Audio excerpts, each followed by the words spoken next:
इस दुनिया के हर माता पिता का सपना होता है कि वो अपने बच्चों को पढ़ा लिखा कर उनका एक बेहतर भविष्य बनाए।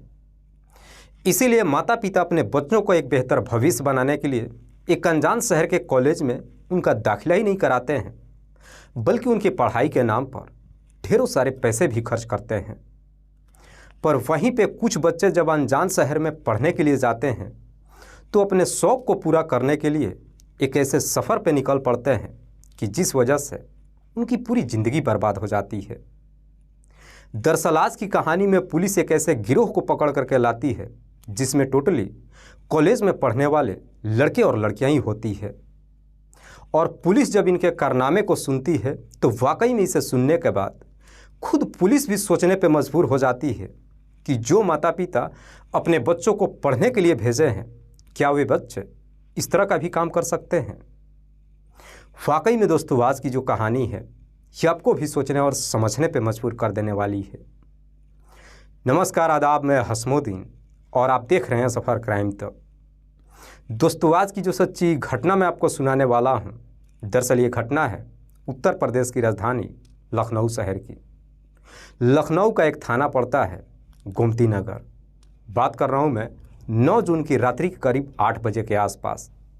दरअसल इसी गोमती नगर थाने में एक खबरी पहुंचता है और थाना प्रभारी चक्रेश मिश्रा से कहता है कि साहब ऐसी खबर लेकर के आया हूं जिसे सुनने के बाद आप भी खुश हो जाएंगे। थाना प्रभारी चक्रेश मिश्रा पहले उस खबरी को तसल्ली से बिठाते हैं और फिर उससे आराम से पूछताछ करते हैं। वो खबरी थाना प्रभारी से कहता है कि साहब आपको शायद नहीं मालूम है कि हमारे इलाके में एक सेक्स रैकेट चल रहा है।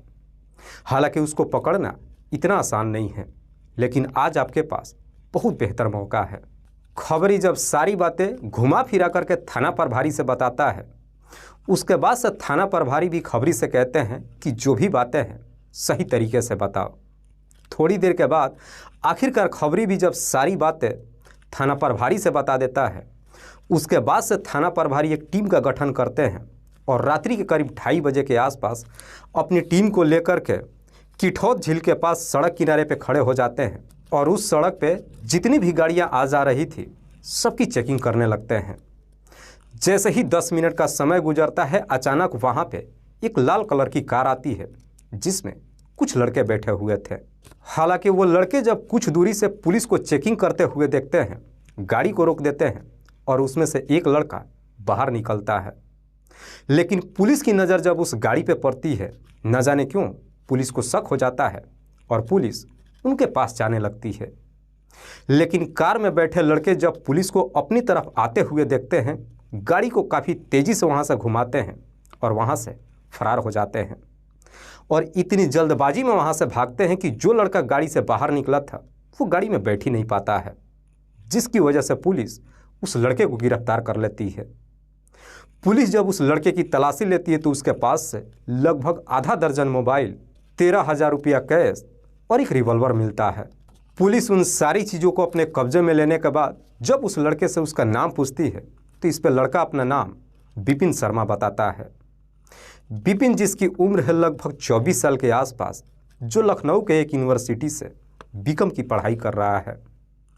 पुलिस विपिन से सवाल करती है कि इतनी रात को तुम कहाँ गए थे और गाड़ी में जो बैठे थे वे लोग कौन थे। इस पे विपिन पुलिस वालों को झूठ बोलते हुए कहता है कि साहब मैं अपने दोस्तों के साथ पार्टी करने के लिए गया था। चूँकि इधर पुलिस के पास पुख्ता जानकारी मिल चुकी थी, विपिन जैसे ही झूठ बोलता है पुलिस उसे एक जोरदार का तमाचा लगाती है, जिसकी वजह से विपिन के आंखों के आगे एकदम से अंधेरा छा जाता है। उसके बाद से विपिन तोते के तरह अपने तीनों दोस्तों का नाम बता देता है, जिसमें से एक का नाम है अंकित, दूसरे का नाम है अतुल और तीसरे का नाम है गोलू। दरअसल गोलू जो विपिन के ही कॉलेज में पढ़ता है और अंकित और अतुल जो एक प्राइवेट कंपनी में नौकरी करते हैं।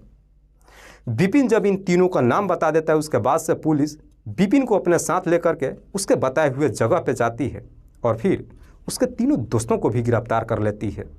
पुलिस जब इन चारों को लेकर के थाने में पहुंचती है, इन चारों से सवाल करती है कि बताओ तुम लोग काम कौन सा करते हो। इस पे चारों पुलिस के सवालों का कोई जवाब नहीं देते हैं, जिसकी वजह से पुलिस अब इनके साथ सख्ती से पेश आती है। पुलिस जैसे ही अपना शक्ति दिखाना शुरू करती है, आखिरकार गोलू मजबूर होकर के अपनी सच्चाई कबूल कर लेता है और फिर अपने सेक्स रैकेट की कहानी पुलिस को बता देता है। हालांकि पुलिस जब गोलू से सवाल करती है कि इतनी रात को तुम लोग गए कहाँ पे थे, इस पे गोलू पुलिस वालों को जवाब देता है कि साहब इसकी पूरी जानकारी विपिन शर्मा ही दे सकता है, क्योंकि इस गिरोह का मालिक विपिन ही है। पुलिस जब विपिन से सवाल करती है तो विपिन पुलिस वालों को जवाब देता है कि साहब हम लोग लड़कियों को कस्टमर के पास छोड़ने गए थे। पुलिस कहती है कि तुमने उन लड़कियों को कहाँ पे छोड़ा है, इस पे विपिन भी उसका लोकेशन बता देता है। दरअसल विपिन कहता है कि साहब वो 3 लड़कियां हैं जो सुबह करीब 6 बजे वापस आने वाली है और हम खुद सब जा कर के उन्हें रिसीव करने वाले हैं।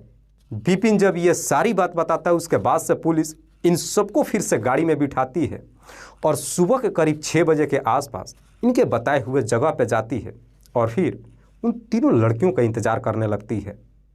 जैसे ही थोड़ी देर का समय गुजरता है, आखिरकार सामने से 3 लड़कियां जो सब के सब एक दूसरे से बातचीत करते हुए आ रही थी। विपिन जब उन तीनों लड़कियों को देखता है, पुलिस की तरफ देख करके इशारा कर देता है। उसके बाद से पुलिस जा कर के उन तीनों लड़कियों को भी गिरफ्तार कर लेती है, जिसमें से एक का नाम है रीना, दूसरे का नाम है नेहा और तीसरे का नाम है प्रिया। दरअसल ये तीनों लड़कियां जो एक ही कॉलेज में पढ़ने वाली हैं। पुलिस इन तीनों लड़कियों को भी गिरफ्तार करके जब थाने में लेकर आती है, फिर से विपिन से सवाल करती है कि तुम अपना काम कैसे करते हो। इस पे विपिन भी सारी बातें बड़ी आसानी से पुलिस को बता देता है। दरअसल विपिन जिस कॉलेज में अपना बीकॉम की पढ़ाई करता है, उसी कॉलेज में पढ़ने वाली है रीना। रीना जिसकी उम्र है लगभग 23 साल के आसपास, जो मूल रूप से गोरखपुर की रहने वाली है और लखनऊ के एक हॉस्टल में रह करके MBA की पढ़ाई करती है। चूँकि दोनों एक ही कॉलेज में पढ़ाई करते हैं, इसीलिए विपिन और रीना के बीच में प्रेम प्रसंग शुरू हो जाता है। हालांकि दोनों जब कॉलेज में पढ़ाई करते हैं तो दोनों के परिवार वाले इनके पढ़ाई के तमाम खर्चे भी देते हैं, लेकिन उससे इनके शौक़ पूरे नहीं हो पाते हैं। इसीलिए एक दिन विपिन के दिमाग में एक आइडिया क्रिएट होता है। दरअसल विपिन जब अपने पूरे प्लान के बारे में अपनी प्रेमिका रीना से बताता है, शुरू में रीना को बड़ा अजीब सोता लगता है, लेकिन विपिन जब अपने पूरे प्लान के बारे में पूरी गहराई से रीना को समझाता है, आखिरकार रीना भी इस काम को करने के लिए तैयार हो जाती है। दरअसल विपिन रीना को समझाते हुए कहता है कि क्यों ना हम देह व्यापार का धंधा करते हैं और इस धंधे को ना तो हम कोठे पे करेंगे और ना ही कोई अस्थायी जगह बनाएंगे, बल्कि इस सेक्स रैकेट को हम ऑनलाइन चलाएंगे, जिसकी वजह से हम कभी पकड़े भी नहीं जाएंगे। विपिन जब अपने पूरे प्लान के बारे में बताता है, उसके बाद से रीना जब तैयार हो जाती है, विपिन लखनऊ कॉलगर्ल.com के नाम से एक वेबसाइट बनाता है और उस वेबसाइट पे अपनी ही प्रेमिका रीना की कुछ हॉट फोटो अपलोड करता है और साथ ही साथ अपना मोबाइल नंबर भी डाल देता है। इधर सर्च करने वाले जब उस साइट पे जाते हैं और जब रीना की फ़ोटो को देखते हैं, पसंद कर लेते हैं और उसी नंबर के जरिए विपिन से कांटेक्ट करते हैं। उसके बाद से विपिन व्हाट्सएप के जरिए उन सारे कस्टमरों से चैट करता है और एक रात की 10,000 का डिमांड करता है।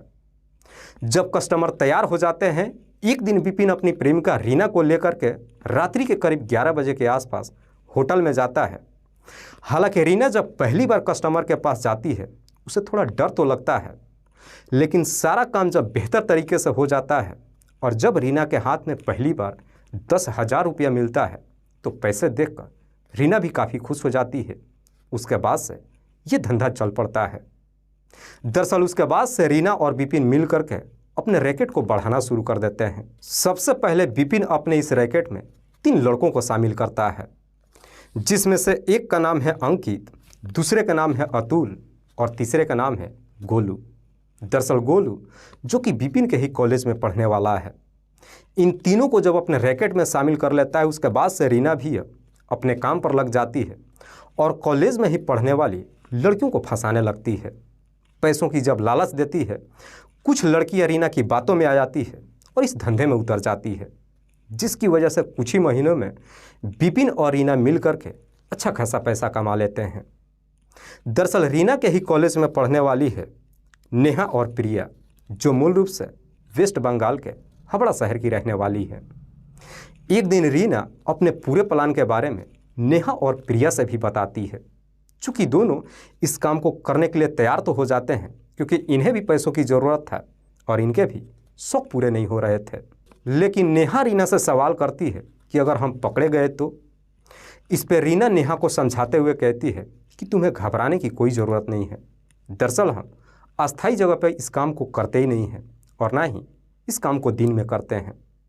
दरअसल रात्रि के करीब 11 बजे के आसपास तुम्हें कस्टमर के पास जाना है और कस्टमर के पास भी या तो तुम्हें होटल में जाना है या फिर उनके कमरे पे जाना है।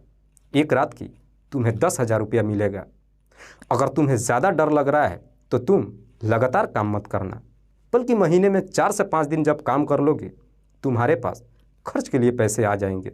रीना जब बेहतर तरीके से नेहा और प्रिया को समझा देती है, उसके बाद से नेहा और प्रिया भी रीना की बातों में आ जाती है और फिर रीना के साथ ही मिल कर के अपना काम करने लगती है, जिसकी वजह से नेहा और प्रिया भी ठीक ठाक पैसा कमाने लगती है। दरअसल एक दिन रीना जब दोनों को लेकर के कस्टमर के पास जा रही थी तो रास्ते में उसे समझा रही थी कि हमें वेबसाइट से तो कस्टमर मिल ही जाता है और अगर तुम चाहो तो आउटसाइड से भी कस्टमर को बुला सकती हो, जिसमें तुम्हें कमीशन नहीं देना पड़ेगा। इस पे नेहा रीना से सवाल करती है कि क्या हमें इस तरह से कस्टमर मिल सकता है। रीना उसे जवाब देते हुए कहती है कि मैं इस तरीके से कई सारे कस्टमरों को डील कर चुकी हूँ। रीना जब बताती है कि इस तरह से भी कस्टमर मिल जाएगा तो नेहा भी उसे सवाल करते हुए कहती है कि जब हमें इस तरह से कस्टमर मिल जाएगा और हमें कमीशन भी जब नहीं देना पड़ेगा तो फिर उन लड़कों की क्या ज़रूरत है। तब जाकर के रीना नेहा को समझाते हुए कहती है कि दरअसल उन लड़कों की सख्त ज़रूरत है, क्योंकि जब हम लोग कस्टमर के पास जाते हैं तो कभी कभी कस्टमर हमारे साथ जोर ज़बरदस्ती करने लगता है। मामला जब पुलिस के पास जाती है तो पुलिस भी हमारी बात नहीं सुनती है। दरअसल उस वक्त ये लड़के हमारे पास काम आते हैं। इन लड़कों के पास हथियार भी है, उसी हथियार को दिखा करके डरा धमका कर हमें सुरक्षित रखते हैं।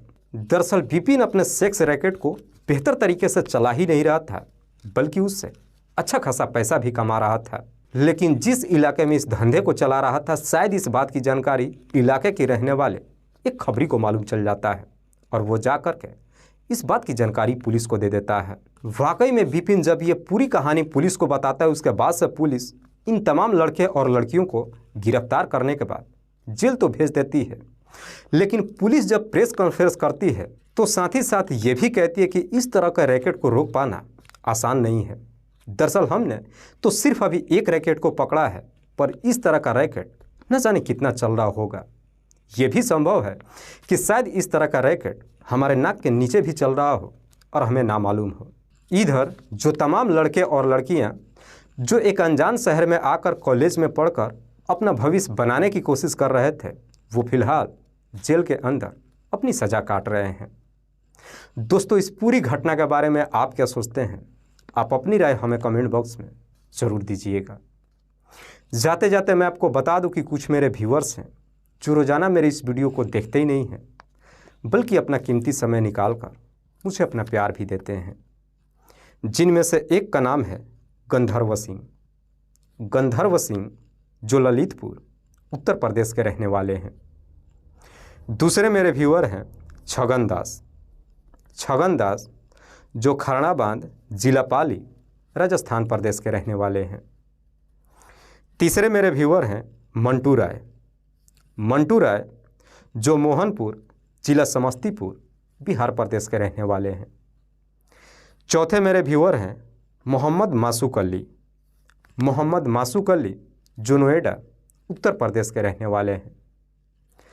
लास्ट मेरे व्यूअर हैं देव कुमार शाह। देव कुमार शाह जो जिला सुनहरी नेपाल के रहने वाले हैं। मैं आप तमाम व्यूअर्स को तहे दिल से शुक्रिया अदा करता हूं। कल फिर मिलते हैं एक और नई सच्ची घटना के साथ। तब तक के लिए जय हिंद, जय भारत।